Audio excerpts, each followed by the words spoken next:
네, 화면에서 보신 것처럼 DMZ에서 참혹한 사건이 벌어졌습니다. 북한이 매설하고 간 목함 지뢰를 밟은 우리 군 2명이 심각한 부상을 입은 사건인데요. 북한의 지뢰 도발, 왜 이렇게 무시무시한 일을 감행하는 걸까요? 우리 군은 참혹한 대가를 치르게 할 것이라고 입장을 발표했는데 어떻게 대처를 해야 할지 고민해 보도록 하겠습니다. 오늘 두 분 모셨습니다. 남북 군사 실무회담을 지낸 한국전략문제연구소의 문성묵 전문연구위원, 그리고 연합뉴스 동북아센터의 장용훈 북한 전문기자 나와 있습니다.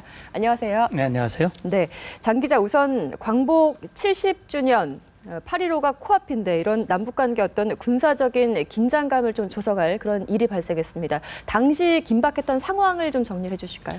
예, 발표는 오늘 있었지만 사실 이번 사건이 일어났었던 건 지난 4일이었습니다. 지난 4일 오전 7시 35분께 발생을 했는데요. 일단 철책선의 통문을 열고 우리 수색대대가 먼저 북쪽으로 일단 정찰 임무를 부여받고 들어가는 과정에서 일단 첫 번째 들어갔던 사람은 괜찮았는데 두 번째 들어갔던 하모하사가 지뢰를 밟으면서 큰 피해를 입었습니다. 이렇게 피해를 입자 우리 같은 대대원들이 들어가서 치료를 하고 그리고 지열 활동을 하는 등의 활동을 하고 그러고 난 뒤에 하모하사를 남쪽으로 이제 끌어내기 위해서 끌고 오는데 옆에 아무래도 지금 다리를 다친 상황이었기 때문에 두 사람이 옆에서 각기 이렇게 어깨를 둘러맸고 그다음에 뒤쪽에서 다리를 다친 상황이기 때문에 뒤쪽에서 다리를 들고 이렇게 오는 상황이었는데 이동하는 상황에서 이번에는 뒤쪽에서 다리 쪽을 부축하고 있었던 김모 하사가 또다시 지뢰를 밟았습니다. 그러면서 큰 상처를 입었는데 이 두 번째 발생한 지뢰 폭발 같은 경우에는 현장에 있었던 TOD 영상을 통해서 생생하게 당시 현장 그림을 볼 수 있었는데 폭발이 터지자마자 함께 그 하모하사를 부축해서 이동시키던 우리 군인들이 모두 한꺼번에 나가 떨어지는, 그러니까는 폭발력에 의해서 굉장한 충격을 받는 모습을 보여줬고, 그럼에도 불구하고 현장에 있었던 우리 군인들이 굉장히 어려운 상황에서도 이들을 부축하고 그리고 그들이 부상이 더 심각해지지 않게 하는 그런 모습을 보여주기도 했습니다. 네, 지금 저희가 이제 화면으로 영상을 좀 보여드렸는데 화면으로 확인을 해봐도 폭발력이 굉장한 것 같습니다. 당시 현장 상황을 좀 전해 듣기로는 흙먼지가 치솟고 그대로 장병들이 뒤로 넘어갔다, 이렇게 이야기를 하고 있는데 지금 다친 군인들 상태는 어떻습니까? 예, 일단 다행히도 목숨에는 큰 지장이 없는 것으로 나타나고 있습니다. 그런데 늘 이 지뢰라는 것이 가지고 있는 피해라는 게 일단 목숨에는 큰 영향을 주지는 않지만 삶을 영위해 가는 데 있어서 굉장히 치명적인 영향을 주는 그러한 무기다라고 보시면 되겠는데, 일단 먼저 폭발에 의해서 먼저 지뢰를 밟아서 문제가 생겼었던 하모하사의 경우에는 오른쪽 무릎 위쪽까지 절단이 된 상황이고요. 그리고 좌측 다리 같은 경우에는 무릎 아래쪽을 절단한 상황입니다.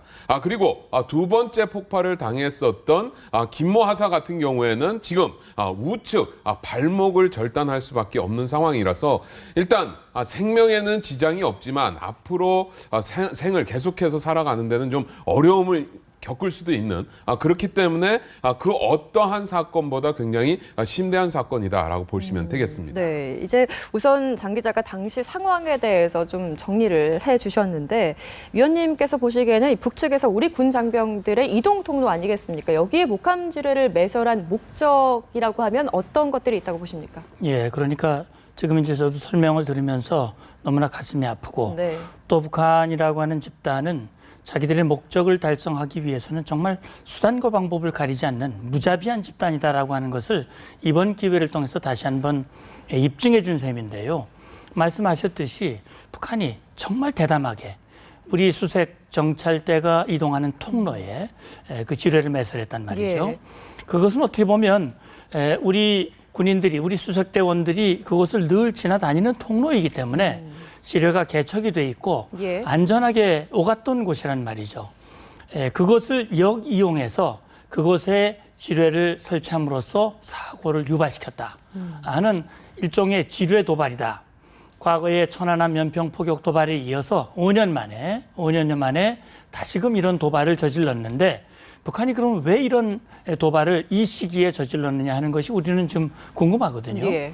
여러 가지 의도가 있을 수 있겠습니다만 일단은 우리 수색 정찰 때를 향해서 그런 도발 행위를 했다고 하는 자체를 보면 역시 우리의 군사분 개선 일대에서의 작전 활동, 수색, 정찰, 매복, 네. 북한의 침투를 대비하는 우리 작전, 군사 작전을 위축시키고 특히 이번에 이제 이런 사건이 나니까 우리 언론이나 우리 국민들 사이에서는 우리 군이 왜 또 군사분 개선을 뚫려서 400m까지 넘어왔는데 그 지뢰를 매설하는 걸 왜 발견을 못했느냐. 그렇게 함으로써 군의 이 문제점을 지적을 하고 질타를 받고 그렇게 되면 결국 우리 군이 사기가 떨어지고 전투력에 부정적인 영향을 미친다는 말이죠. 그런 것들을 일단 노렸을 가능성이 있고요. 네.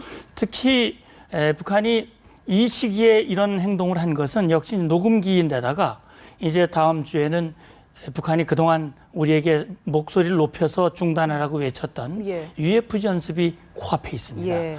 자기들의 요구를 들어주지 않으면 이런 불편한 일을 당할 수 있다라고 하는 것을 보여줌으로써 우리 내부에서 갈등과 그런 우리 정부를 향한 이 비판, 그렇게 해서 우리 정부의 대북 입장의 변화를 압박하는 여러 가지 목적을 함께 가지고 있는 어떤 전략적이고 의도적인 그런 도발이 아니었나 이런 생각을 해봅니다. 네, 장 기자, 이번에 48년 만에 지뢰 사고라고 하는데 우리 군에서는 일단 북한의 소행이다 이렇게 결론을 내리는 상황인 것 같습니다. 우리 입장이 나왔습니까? 예, 그렇습니다. 일단 이번 사건이 발생하자마자 국방부는 합동조사단을 구성을 했습니다. 네. 그래서 6일부터 7일까지 현장 조사를 벌였고 총 24명으로 구성된 합동조사단이 이번 조사를 위해서 투입이 된 상황입니다. 우리 군이 이번 사건이 북한의 도발이다라고 판단한 데는 이제 여러 가지가 이유가 있다라고 보시면 될 것 네. 같은데 우선 첫째는 일반적으로 목함지뢰라는 것이 비가 많이 오거나 하면 유실돼서 남쪽으로 내려오는 경우가 있기도 합니다. 예. 그러니까 북쪽 지역에 매설을 해놨던 지뢰가 많은 비로 인해서 남쪽으로 내려오는 경우도 있기는 한데 네. 문제는 이번에 사건이 발생한 지역 같은 경우는 남쪽이 높고 북쪽이 낮은 그러니까 북쪽에서 유실이 됐다라고 하더라도 이 통문까지 목함 지뢰가 오기 어려운 곳이다라고 일단 판단을 하고 있습니다. 네. 그렇기 때문에 이쪽 지역이 또한 뿐만 아니라 이 GOP 인근 철책 지역에는 일단 지뢰 제거를 모두 마무리한 상태이기 때문에 우리 쪽에서 어떤 지뢰가 우리 장병들에게 영향을 줬을 가능성이 그리 크지 않다라는 것이 우리 국방부의 설명이기도 합니다. 뿐만 아니라 요번에 터진 지뢰의 잔해 속에서 특히 이제 목함 지뢰이기 때문에 나무로 만든 상자꽉 속에 이 지뢰가 담기게 되는데 이 나무 상자가 폭발하고 난 뒤에 남은 잔해들이 발견이 됐는데 이 잔해가 상당히 그렇게 오래되지 않은 그렇기 때문에 부식이 오래되지 않았다라는 점으로 밀어볼 때 최근에 매설됐을 가능성이 크다라는 네. 판단을 하고 있고요. 뿐만 아니라 이 나무에서 굉장히 강한 송진 냄새를 느낄 수 있었다. 결국은 북한에서 이번 폭발 사고를 의도적으로 계산을 하고 갖다가 매설한 것 아니냐라는 강한 추정을 하는데 근거가 되고 있는 상황이라고 할 수 있겠습니다. 네, 이번 지뢰가 이제 북한의 소행이라고 판단할 수 있는 몇 가지 근거에 대해서 좀 정리를 해주셨는데요. 사실 이제 오늘 우리 군 당국에서 최전방 지역 2곳에서 대북 확성 방송을 재개했다 이런 보도가 또 나왔습니다. 그런데 지난 그 천안함 피격 이후를 좀 생각을 해보시면은 도발이 또 이어지면 우리도 원점 타격하겠다 이렇게 굉장히 강경하게 좀 공언을 한 바가 있거든요. 근데 결과적으로 보면은 사실 이번에 어떤 그 혹독한 대가라는 이야기가 나왔는데 원점 타격은 사실상 실행되지 않았기 때문에 그 이상의 무엇인가가 좀 필요하지 않겠나 이런 생각이 들기도 합니다. 예. 근데 어떻게 보면 천안함 또 연평 포격 5년 전에 있었던 예. 북한의 일련의 도발에서 우리가 정말 강력하게 응징을 못한 그런 아쉬움이 남아 있습니다. 그래서 이후에 우리 군과 우리 정부가 내세웠던 분명한 원칙은 북한이 도발을 할 경우 도발의 원점과 지휘 세력과 예. 지원 세력과 지휘 세력까지 타격을 하겠다. 응징 보복하겠다고 공언을 한 것이 어떻게 보면 북한의 도발을 억제시킨 그런 요인이 될 수 있고요. 북한이 이번에 이런 지뢰 도발 같은 이런 도발을 한 것은 역시 4.1날 사고가 터졌지만 우리가 바로 이게 북한의 소행이라고 확정하기 어려웠던 거란 말이죠. 도발의 원점을 확인하기 어려운, 그래서 즉각 응징하기 어려운 이런 유형의 도발을 한 거예요.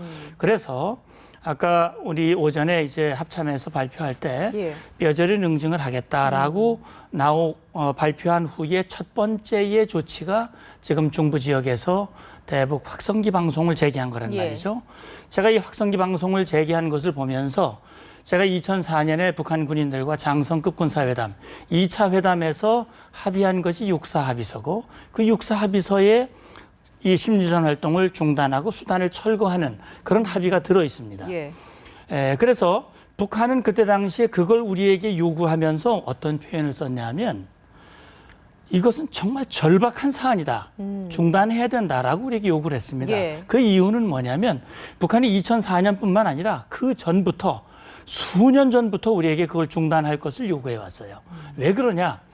북한은 가장 당면한 것이 정권과 체제를 유지하는 것이고 그걸 유지하기 위해서 외부의 정보를 차단하는 것이 1차적인 목표인데 우리의 대북 확성기 방송이라고 하는 것은 뉴스를 알려주는 겁니다. 외부의 소식을 알려주는데 전방 지역에 근무하는 북한 군인들 5년, 10년씩 근무하면서 매일 남측으로부터 소식을 듣고 그 감미로운 방송을 듣고 이것은 북한 체제와 정권을 흔드는 요인이 될 수 있기 때문에 북한이 그렇게 아주 간절하게 그걸 중단을 요구해 왔고 우리가 남북관계 개선과 신뢰 구축과 긴장 완화를 위해서 그걸 들어주었는데 예. 북한이 육사합의서를 유린하는 것이 바로 천안함 복침입니다. 그렇죠.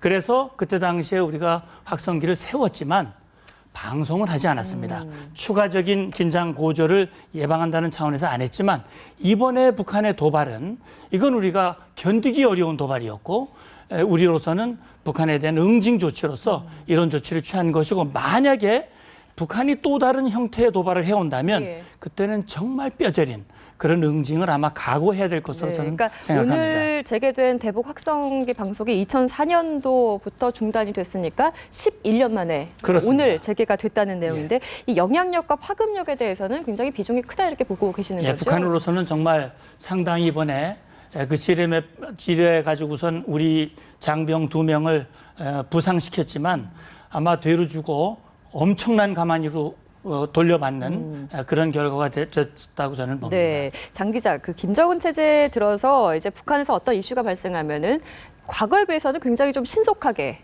본인들의 입장을 좀 밝히고 있는데 이번 지뢰 사건과 관련해서는 어떤 입장이 나온 게 있습니까? 예, 아직까지는 없습니다. 물론 최근 들어서 보면 하루 이틀 만에 뭔가 반응을 내놓는 경우들이 굉장히 네. 많았기 때문에 이번에도 반응이 나올 것으로 보여지는데 일단 국방부에서 오늘 발표를 했습니다.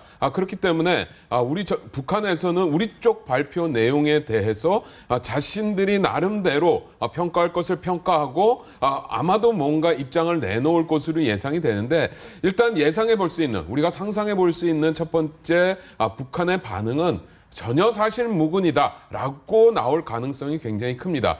그동안에 여러 가지 사건들이 있을 때마다 북한에서는 지속적으로 자신들과는 관계없는 사건이다라는 이야기를 해왔었기 때문에 이번에도 마찬가지 태도를 보일 가능성이 굉장히 크다라고 할 수 있을 것 같고요. 또 하나 우리가 생각해 볼 수 있는 것은 방금 전에도 말씀하셨다시피 이번 북한의 지뢰 공격에 우리 정부, 우리 국방부에서는 북한에 대해서 대북 심리전 방송 재개라는 카드로 맞대응해 나섰습니다. 그렇기 때문에 북한에서는 이번 조사 결과에 대해서 일축함과 동시에 우리 쪽에서 시작된 어떤 심리전 방송에 대해서 뭔가 공격을 하겠다, 타격을 가하겠다라고 하는 위협의 목소리를 높일 가능성도 충분히 있다라고 할 수 있겠는데 과거에도 북한은 2010년에 전선중부지구 사령관 명의의 공개 경고장을 발표한 적이 있었는데 그때 확성기에 대해서 조준 타격을 하겠다라는 입장을 피력했었던 적이 있습니다. 네. 그러한 측면에서 보면 북한의 반응이 굉장히 거친 형태로 나올 가능성이 충분히 있다라고 예상해 볼 수 있겠습니다. 이제 아마 예상대로라면은 수일 안에 북한의 반응이 나올 것 같기도 한데 북한이 어떤 입장을 내놓을지 궁금해집니다. 우리 군의 대응 또 대비 태세 어땠는지 좀 질문을 드려보려고 하는데 사실 지난해 말부터 북한군이 DMZ 이 지역 내에서 지뢰를 매설하는 어떤 징후들이 포착됐다 이렇게 좀 전해지고 있는데 이거를 너무 간과한 거 아닌가 이런 생각도 들기도 합니다. 예, 저도 그 부분이 아쉬운 부분입니다. 그러니까 우리 측으로서는 아마 북한의 군사분 개선 일대에서 활동이 증가한 것이 결국은 북한의 탈북 병사들을 방지하고 탈북을 방지하고 예. 또 전현 지역에 근무하는 북한 병사들이 어떤 담력을 높이고 훈련 수준을 높이기 위한 그런 일련의 조치가 아니겠느냐라는 생각을 했지. 네. 우리 쪽으로 넘어와서 400m씩 넘어와 가지고 우리 통로에다가 그렇게 지뢰를 매설하리라고는 생각을 못한 거란 말이죠. 그것이 결국 과거에 천안함 때도 그랬고 이번에도 연평 포격 도발도 역시 북한이 6.25 전쟁 이후에 단 한 번도 연평도에 포격을 하지 않았기 때문에 그런 포격을 하리라고 생각을 안 했단 말입니다. 따라서 이번에도 어떻게 보면 우리가 허를 찔리는 셈이거든요.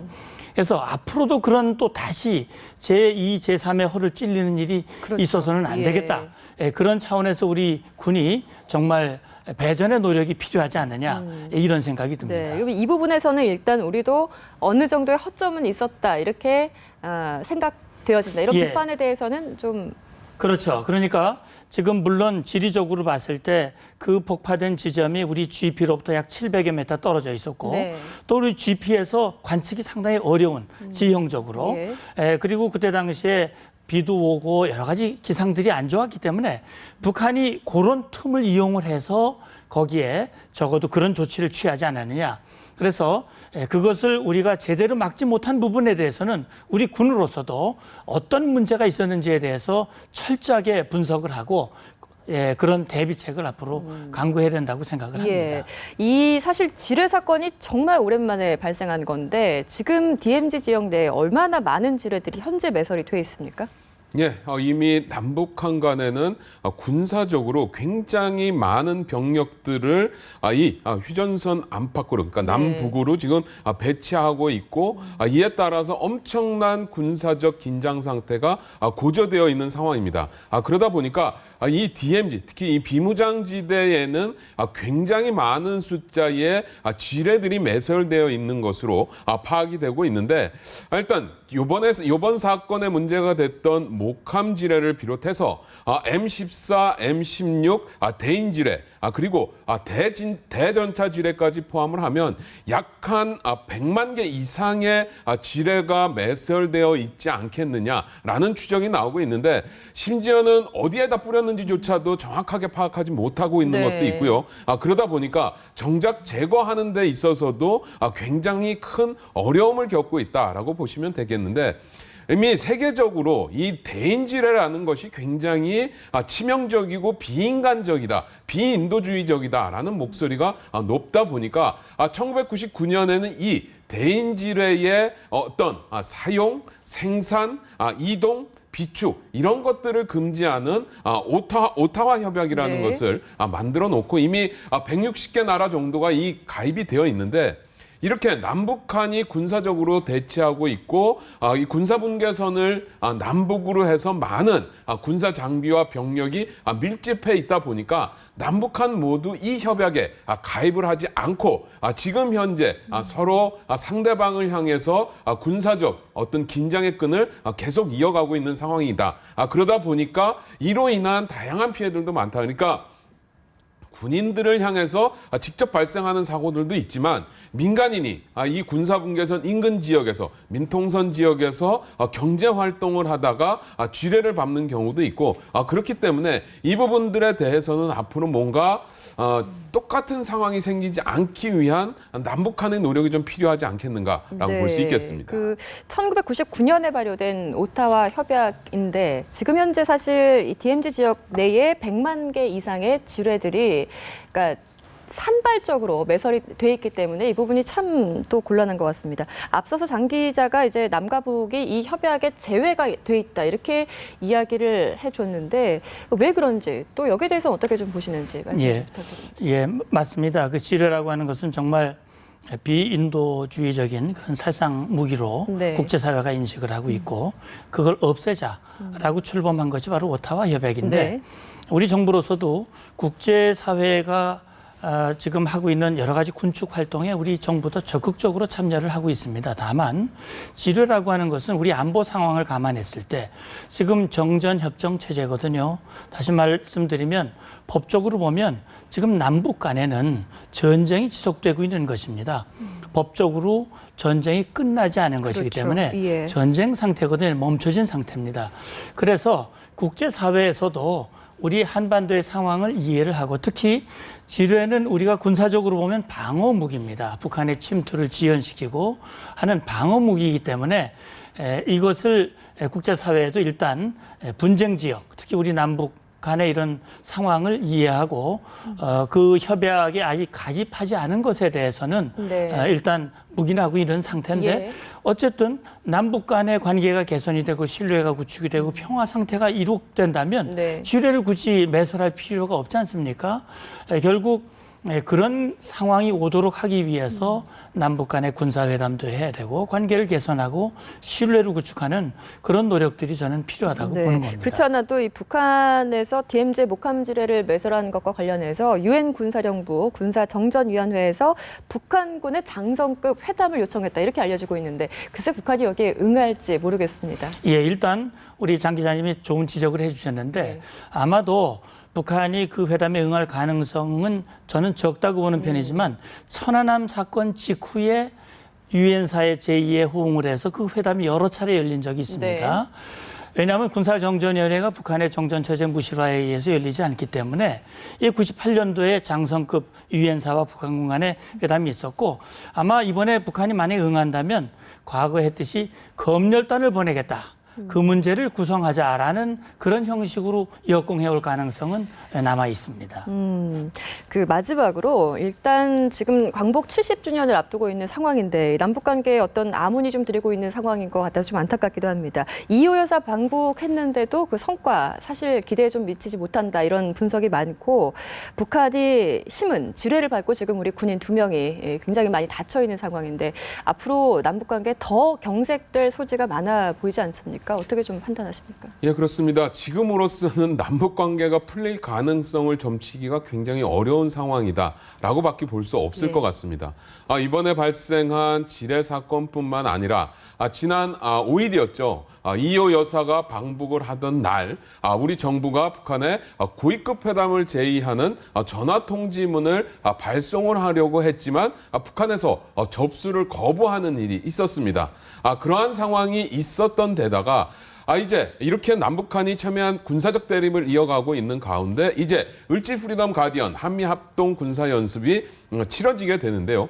전통적으로 북한이 이 한미합동 군사연습에 대해서 강하게 반발하고 그러면서 자체적으로 군사연습의 수위를 높임으로써 한반도의 긴장 상황을 고조시켜 왔다라는 점을 감안하게 된다면 일단 8월 달에 뭔가 변화를 기대하기는 굉장히 어렵다. 더군다나 박근혜 대통령이 8.15 경축사나 이런 것들을 통해서 뭔가 긍정적인 메시지를 내보내기도 지금으로서는 굉장히 어려운 상황이다라고 보시면 될 것 같고 그러한 측면에서 보면 지금 현재의 남북관계 상황이 더 악화되지만 않는다면 그나마 그것이 조금은 지금으로서는 뭔가 좀 기대할 수 있는 상황 정도가 아닐까라고 보시면 되겠습니다. 예, 뭐 사실 이렇게 되면은 돌파구를 찾기가 더 힘들어지는 상황이 되고 있는데 이번에 8.15 동쪽사에도 이제 박근혜 대통령이 어떤 연설에서 메시지들을 내놓을 텐데 화에 대한 어떤 제스처나 메시지보다는 도발에 대한 어떤 강경한 대응이 좀 나오지 않겠습니까? 예, 일단 우리 정부로서는 신뢰 프로세스라든지 그동안 남북 간의 동질성 회복을 위한 그런 노력들을 해왔고 그런 입장이기 때문에 아마 이 분단 70년이라고 하는 의미를 고려했을 때 그것을 위한 우리 정부의 노력은 지속될 것이다.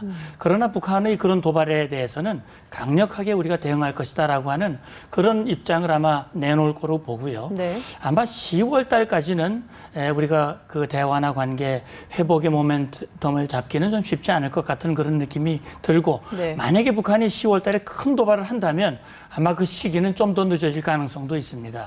그러나 언젠가는 다시 서로 간의 필요에 의해서 접점을 모색할 가능성도 있기 때문에 우리 정부로서는 그런 것들을 포기하지 말고 그런 노력들은 지속적으로 할 필요가 있다 이렇게 봅니다. 네, 이렇게 해서 북한 지뢰 도발 사건에 대해서 두 분과 이야기 나눠봤습니다. 문성묵 전문연구위원 그리고 장영훈 북한 전문기자였습니다. 두 분 고맙습니다. 감사합니다. 네.